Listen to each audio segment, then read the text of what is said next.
हमारी का आपकी भाभी जी, और आपकी भाभी जी एक बार फिर से मैदान में निकल चुकी है। और भाई देखिए, ये तो जीत का मैदान है, काहे कि एनडीए को भारी बहुमत मिल गया।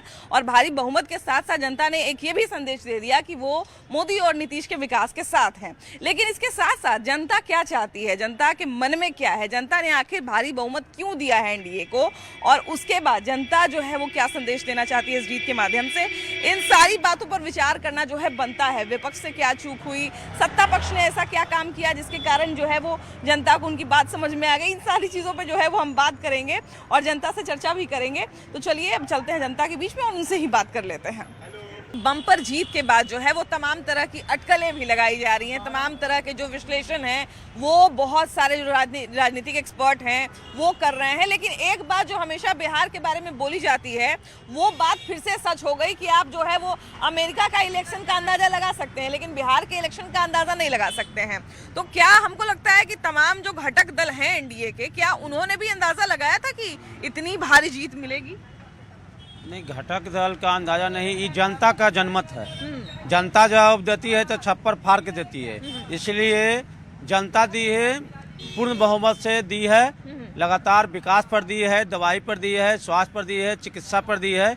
इसलिए ज़्यादातर हम चाहते हैं, महिला को धन्यवाद देना चाहता है कि प्रत्येक घर से महिला जो निकलकर इस बार जो है बम्पर वोटिंग की है। अच्छा, इसका नतीजा निकला है। आपने जो बात कही बिल्कुल सही बात है कि इस बार महिलाओं ने बम्पर वोटिंग की है और जनता ने भी बम्पर वोटिंग की है। और उस बम्पर वोटिंग का फायदा किसको मिला ये तो अब लोगों ने देख ही लिया है कि इसका पूरा का पूरा फायदा जो है एनडीए और उसके तमाम घटक दलों को मिलेगा। तो उनको मिल गया, सबको बराबर। ऐसा नहीं है कि कोई जो है खराब प्रदर्शन किया, सबका प्रदर्शन जो है वो बहुत अच्छा रहा एनडीए के तमाम दलों का।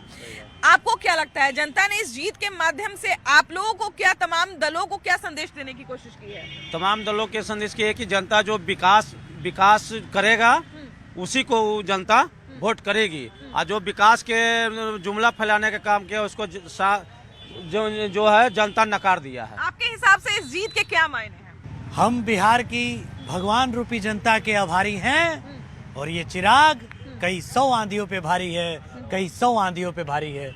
मैं बारंबार बिहार की भगवान रूपी जनता को चंदन वंदन अभिनंदन करता हूं और यह जीत बिहार की जनता की जीत है, यह जीत बिहार के विकास की जीत है, यह जीत बिहार के सुशासन सरकार की जीत है। आपके हिसाब से जनता इस बार क्या चाहती है, क्यों आखिर बहुमत दिया है? जनता ने जो भी इस बार दिया है हमें, ये मेन मुद्दा हुआ है विकास का।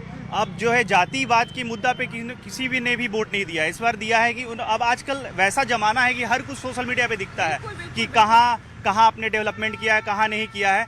ये जो भी मुद्दा है विकास के मुद्दों पे ही वोटिंग हुई है, इसमें जातीय समीकरण कहीं नहीं देखा गया है। उन्होंने 20 सालों में नीतीश जी के कामों को देखा है कि उन्होंने क्या किया है जिसके नाम पर वोट मिला है। आप लोगों में जागरूकता आ गया है कि डेवलपमेंट होगा तो वोट मिलेगा, नहीं होगा तो नहीं मिलेगा। चलिए, इस बात को तो हमने मान लिया कि जो पिछला वोट मिला है वो सब जो है वो इसलिए मिला है क्योंकि विकास के साथ थे। लेकिन अब आगे जनता क्या चाहती है, क्या लगता है?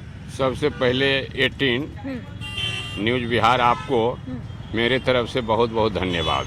आपको भी धन्यवाद। जीत हुई है शिक्षा, बेरोजगार, विकास, है ना? तो बेरोजगार पर और शिक्षा पर तो मैं माननीय मुख्यमंत्री जी से अब यही कहूँगा कि जब आप जो ही लेते हैं आप फिर से ग्रहण मुख्यमंत्री के पद पर, तो आप यहाँ अनेक कंपनी लगाएं ताकि हमारा बिहार का बेरोजगार बाहर नहीं कमाने जाए। बिल्कुल बिल्कुल, और ये वादा भी किया गया था, है ना? है कि नहीं? आप इतना यहाँ कंपनी लगाइए, आप सभी पार्टी मिलकर के। एनडीए से मेरा आग्रह है, प्रधानमंत्री जी से आग्रह है, अमित शाह से आग्रह है, नीतीश कुमार जी से आग्रह है, चिराग पासवान जी से आग्रह है, उपेंद्र जी से आग्रह है, जीतन राम मांझी जी से आग्रह है कि आप सभी पार्टी मिलकर के यहाँ कंपनी लगाएं और बिहार का एक भी बेरोजगार जो है जाता है रोजगार करने के लिए बाहर, वह कभी नहीं जाए बिहार छोड़ करके। इसके अगर लगाते हैं तो इसके लिए आपको बहुत बहुत धन्यवाद हम देते हैं। जो एनडीए ने वादा किया कि हम 1 करोड़ नौकरी रोजगार देंगे, उसके अलावा हम फैक्ट्री लगाएंगे, इंडस्ट्री लगाएंगे, तो अब जनता ने संदेश दे दिया है कि अब हम आपको जिता दिए, अब आप अपना वादा पूरा करिए। नहीं, माननीय मुख्यमंत्री जी एनडीए दल के नेता हैं और 20 सालों से उन्होंने काम किया है। जो काम दिख रहा है, कहाँ बिहार था और कहाँ बिहार को लाए उन्होंने, तो वो दिख रहा है। जनता को विश्वास है, जो भी उन्होंने वादा किया है वो वादा को ज़मीन पे उतारा है उन्होंने। चाहे 1 करोड़ रोजगार की बात हो, चाहे बिजली फ्री की बात हो, चाहे रोड हो, नल हो, जल हो, जो भी योजनाएं, सारी योजनाओं को उन्होंने निभाया है। जो सरकार की नीति थी उससे बहुत इस बार प्रभावित हुए। बुजुर्गों का पेंशन बढ़ा दिया गया। दूसरी चीज़ हुआ जो हर घर हर महिलाओं से जुड़ी हुई चीज़ है बिजली। बिजली के गृहिणी का सबसे ज़्यादा उसका सुविधा मिल गया, 125 यूनिट का फ्री मिल गया। तीसरा, हर महिलाओं को आत्मनिर्भर बनाने के लिए 10,000 रुपया का जो सहयोग राशि के रूप में प्रदान की गई है, ये एक अंदर करेंट था हर घर हर परिवार में, एक जुड़ने का, एक पार्टी के प्रति लोगों का विश्वास जागा। दूसरी तरफ चले जाइए तो जो आरजेडी के तरफ से जितने तरह का भ्रमित, सबसे पहले उनका जो गाना, इस टाइप से गाना जो बजा है, उसका तो कहिए, उसका तो कुछ चर्चा ही नहीं है। इस ढंग से जो गाना बजा कि उनके समर्थक और उनके प्रवक्ताओं का बहुत बड़ा हाथ है उनको हराने में। नहीं, गाना के माध्यम से लोगों को समझिए कि संशय, डर का भावना पैदा करना, ऐसा तो एक दो दिन पहले लाठी उठी लेके फोटो भी लगाने लग गए थे सोशल मीडिया पे। हद हो गया। जीत जाते तो क्या होता, बिहार में विनाश ला देते। कोई कह रहे हैं कि नेपाल ऐसा हो जाएगा, बांग्लादेश ऐसा हो जाएगा। ये तमाम बिहार वासियों का जीत है, जनता का जीत है। एक तरफा जीत हो गया है। महागठबंधन वाले का तो सुपड़ा साफ हो गया है। अब वो क्या बोलेंगे, उनके पास कोई मुद्दा ही नहीं बचा है तो बोलेंगे ईवीएम घोटाला हो गया, ईवीएम चोरी हो गया। एक एक जीत पूरे बिहार की जनता की जीत है। अच्छा, क्या जनता की बात बार बार कर रहे हैं और बिल्कुल सही बात है कि जीत और हार का श्रेय तो जनता को ही जाता है, लेकिन क्या लगता है जनता ने आप लोगों को जिता के या एनडीए को जिता के क्या संदेश देने की कोशिश की है? जनता ने भरोसा जताई है। अब एनडीए गठबंधन इस भरोसा पे उतरेगी, जनता की हर बातों को पूरा करेगी। आने वाले 5 साल के लिए जनता के लिए क्या करने वाली है एनडीए? क्या लगता है क्या क्या करेगी? भविष्य की उम्मीद है माननीय प्रधानमंत्री और माननीय मुख्यमंत्री। ये मोदी और नीतीश जी की जनता के बीच जो साख है, उस साख की जीत है, उम्मीद की जीत है और आशा की जीत है। बिहार जिस पथ पर चल पड़ा है, विकास के जिस राह का स्वप्न देखते हुए चल पड़ा है, कहीं न कहीं बिहार यह महसूस करता है कि हमारा भविष्य नरेंद्र मोदी और नीतीश कुमार के हाथ में ही सुरक्षित है और उसी के जनसाख की जीत है। क्या लगता है इस जीत के माध्यम से जनता ने क्या संदेश दिया है एनडीए को और तमाम दलों को? जनता ने संदेश ये दिया है कि जो काम आप लोग कर रहे थे उस तरह से काम चलते रहना चाहिए। हाँ। वो विकास की गाड़ी रुकनी नहीं चाहिए। हाँ। अच्छा, एक चीज और भी, अब ये भी हम लोग देख रहे थे सर कि जब एक तरह से कहा जाए कि नीतीश कुमार की सभा हो रही थी, नरेंद्र मोदी की सभा हो रही थी, यहाँ तक कि अमित शाह की भी सभा हो रही थी, तो उन्होंने एक बात कही थी कि हमने जो है आधारभूत चीजें बिहार में कर दी है, अब इस पर मजबूत ढांचा खड़ा करने का बात है। मतलब हमने बिजली दे दिया, सड़क दे दिया, इंफ्रास्ट्रक्चर वगैरह सब कुछ डेवलप कर दिया है, अब यहाँ पर मजबूत इमारत हम लोग लगाएंगे। मतलब सड़क, बिजली, पानी जो भी है, इसको व्यवस्था को और सुदृढ़ करेंगे। उसके अलावा इंडस्ट्री लगाएंगे, 1 करोड़ सरकारी नौकरी प्लस रोजगार देंगे। तो क्या लगता है इन सारी चीजों की उम्मीद तो अब जनता के अंदर और बढ़ गई होगी जीत के बाद? बिल्कुल बिल्कुल। इन्होंने जो भी वादा किया और उसका असर भी दिख रहा है। इंडस्ट्री लगाने का और जो भी कल कारखाने जो पिछड़े हुए हैं, जिसको बिहार पिछड़ा बोला जाता है, अमित शाह या प्रधानमंत्री जी ने जो अपने अपने भाषण में जो वादा किया है, हम लोग उस पर भी हैं कि उसको जरूर पूरा करेंगे। अच्छा, इस बार जीत का सबसे बड़ा श्रेय महिलाओं को ही दिया जा रहा है। बिल्कुल। और एक तरह से कहा जा रहा है कि महिलाओं की भागीदारी बढ़ी वोटिंग में, इसलिए जो है महिला ने जिता दिया। बहुत सारे लोग ये भी कह रहे हैं कि ये धन्यवाद ज्ञापन है महिलाओं के तरफ से एनडीए सरकार को। क्या लगता है, महिलाओं को तो रिझाने के लिए तेजस्वी यादव या महागठबंधन के सरकार ने भी बहुत सारा वादा किया, फिर महिलाएं जो है उस ओर क्यों नहीं गई? देखिए, एक चीज कहूँगा कि महिलाएं जो होती हैं वो दुर्गा का स्वरूप होती हैं, तो उनको जो अभी करंट सिचुएशन में सरकार प्रोवाइड कर रही है, जो फैसिलिटी दे रही है और जो स्कीम्स निकाली हुई है, तो उनको अगर दिख रहा है कि इस चीज़ से उनको फ़ायदा हो रहा है, तो वो दूसरे के ऊपर क्यों वोट डालेंगे? जब उनको दिख रहा है कि यहाँ हमको फ़ायदा है, हमारे पास हमें बहुत सारी चीज़ें फैसिलिटी मिल रही हैं। कह सकते हैं कि महिलाओं ने जो किया बिहार के लिए वो एकदम बेस्ट किया। बीजेपी एनडीए ही सरकार बनाने लायक थी। अच्छा, इस बार बहुत सारा सीट ऐसा लग रहा था जैसे पता नहीं क्या होगा, फंस जाएगा क्या। आपका ये कुम्हरार सीट है, उसके बाद पटना साहिब का सीट है, दानापुर का सीट है, शहरी सीट की हम बात कर रहे हैं। बहुत सारे लोग जो हैं वो इतना तक अटकला लगा रहे थे कि लगता है ये तीनों सीट निकल जाएगा क्या एनडीए के हाथ से। और ये तीनों सीट शहरी सीट, चूंकि जान है एनडीए की, शहरी सीट सीट हार जाने का मतलब है कि बहुत बड़ा लॉस हो जाना।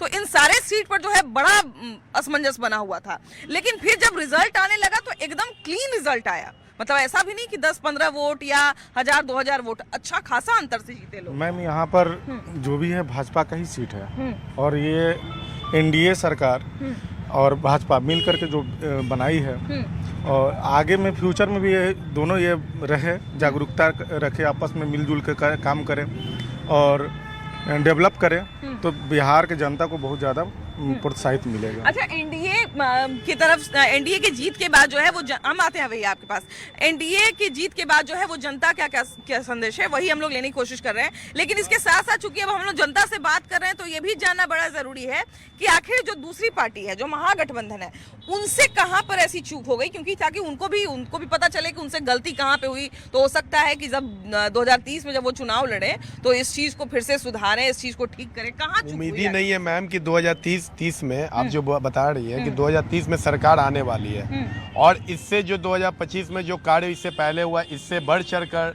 हमारी सरकार जो एनडीए की है करने वाली है। और बिहार में विकास चाहिए, ठीक, जितना विकास हुआ उससे ज़्यादा हमारे मोदी सरकार, एनडीए सरकार उससे बढ़ चढ़कर आगे बिहार को ले जाने वाले हैं।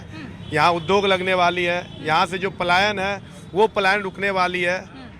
महिला बढ़ चढ़ के वोट दी हैं, ये तो शुक्रिया है बहुत। पलायन का नाम लिया है तो हमको एक बहुत बड़ा नाम याद आ गया, जो उनको रणनीतिकार, राजनीतिकार और पता नहीं क्या क्या उपमा दिया गया, प्रशांत किशोर। उन्होंने पलायन की बात सबसे पहले करना शुरू किया कि हम पलायन को एकदम रोक देंगे। शराबबंदी जैसे टॉपिक को जो कोई छूना नहीं चाह रहा था, क्योंकि महिलाएं इससे खुश थी। महिलाएं जो है नहीं चाह रहे। हमको नहीं लगता है कि हम जितने गांव में गए हैं, जितने कस्बों में गए हैं, वहां पर किसी एक महिला ने हमसे कहा हो कि शराब को खोल देना चाहिए। मानती सब है कि शराबबंदी में जो है वो ढिलाई हुई है, लेकिन फिर भी कोई ये नहीं कहती है कि शराब खोल दीजिए। तो उन्होंने शराबबंदी जैसे टॉपिक को भी छेड़ा कि हम शराब बिहार में खोल देंगे। पहले उनका 1 महीना हुआ, फिर 1 दिन हुआ, फिर 2 दिन हुआ, फिर 1 घंटा कर दिए। मैंने समय भी घटाते गए कि 2 घंटा के अंदर खोल देंगे, 1 घंटा के अंदर खोल देंगे। तो इतना उन्होंने जो है वो बहादुरी दिखाया।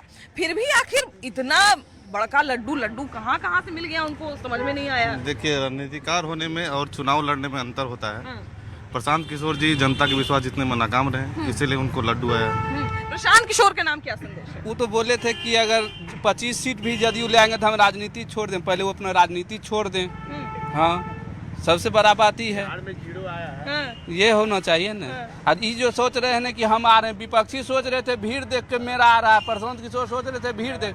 अरे रील्स का ट्रेंडिंग का जमाना है, रील्स के चक्कर में जा रहा था तो सोच रहे थे हम सीटें ला रहे हैं। 18 को शपथ ग्रहण मेरा होगा।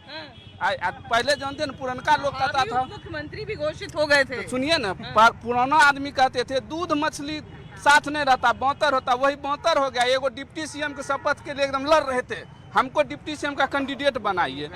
दूध और मछली दोनों बौतर हो गया, एनडीए पूर्ण बहुमत से जीत गया। तो ये बताइए, दूध मछली के बात करें कि दूध मछली का जोड़ी नहीं रहता, मैंने कहने का मतलब ठीक है बोला ना, ठीक है कह रहे हैं अपना दूध मक्खी के डूबिया।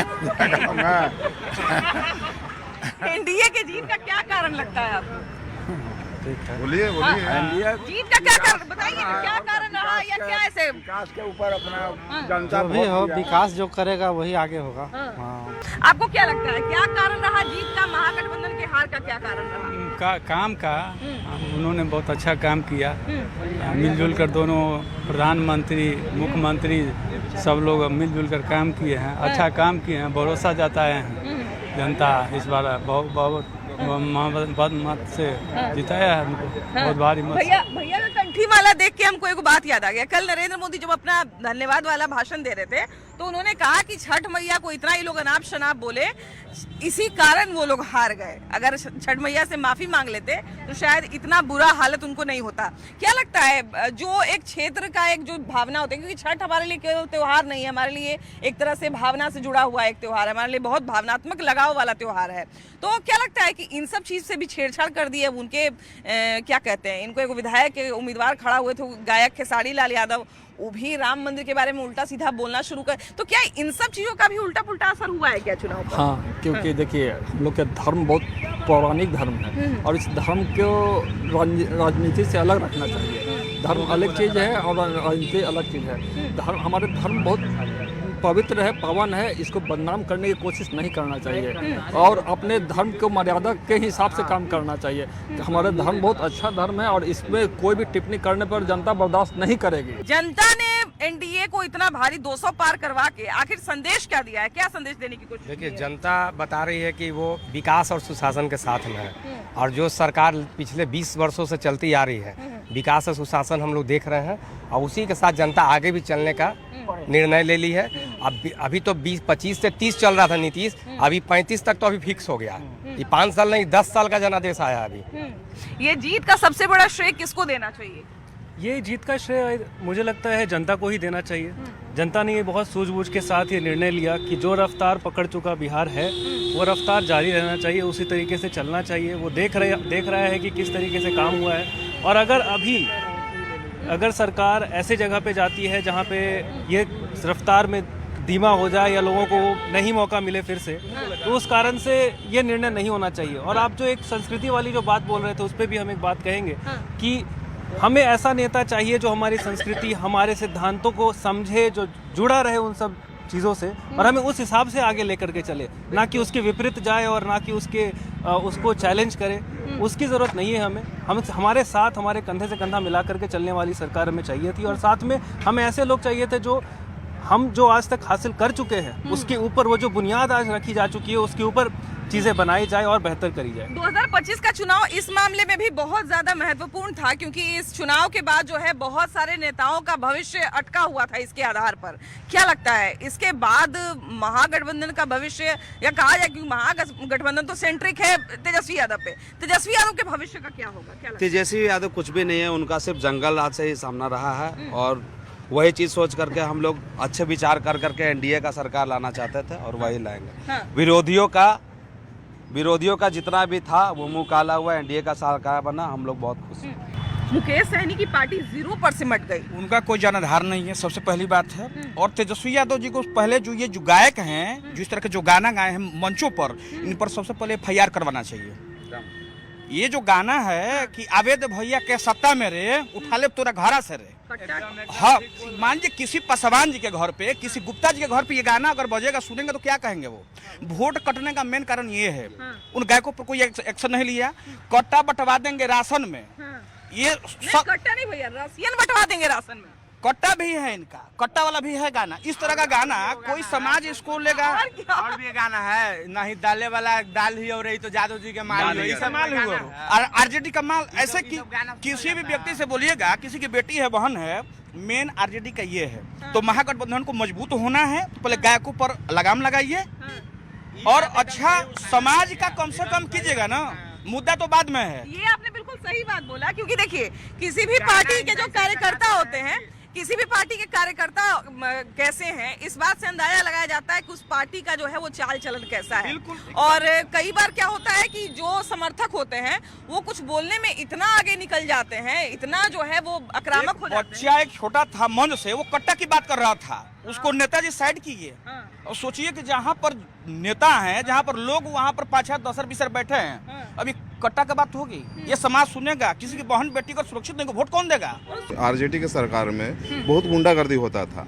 मेरे हम दुकानदार हैं, मेरे दुकान पे पिस्टल रख करके 5 गो शर्ट 5 गो जींस लेकर चला गया था। ये कब की घटना है? करीब 1990 की बात कर, जब लालू राज था। लालू राज में ऐसे होते थे, इसलिए हम लोग आम पब्लिक ने सोचा जब एनडीए की सरकार आ रही है तो हम लोग बहुत सेफ है एनडीए के। लेकिन बोला कि जब हमारी सरकार आएगी, तेजस्वी यादव ने कहा, तो हम क्राइम के प्रति 0 टॉलरेंस रखेंगे। नहीं मैडम, कभी नहीं हो सकता। वो अगर वो मान जाए, लेकिन उनके जितने भी उनके जो नेता लोग हैं सारे क्राइम है, सब क्रिमिनल हैं। उसमें 90% क्रिमिनल है नेता लोग। तो बिहार के रिजल्ट ने जो है वो सबको चौंका दिया और एक बार फिर से ये बता दिया कि बिहार में फिर से एनडीए सरकार, बिहार मतलब नीतीश कुमार। बाकी आपकी क्या राय है, जनता क्या संदेश देना चाहती है जीत के माध्यम से, जरूर बताइएगा। कैमरा पर्सन राहुल के साथ आपकी भाभी जी, बाय बाय।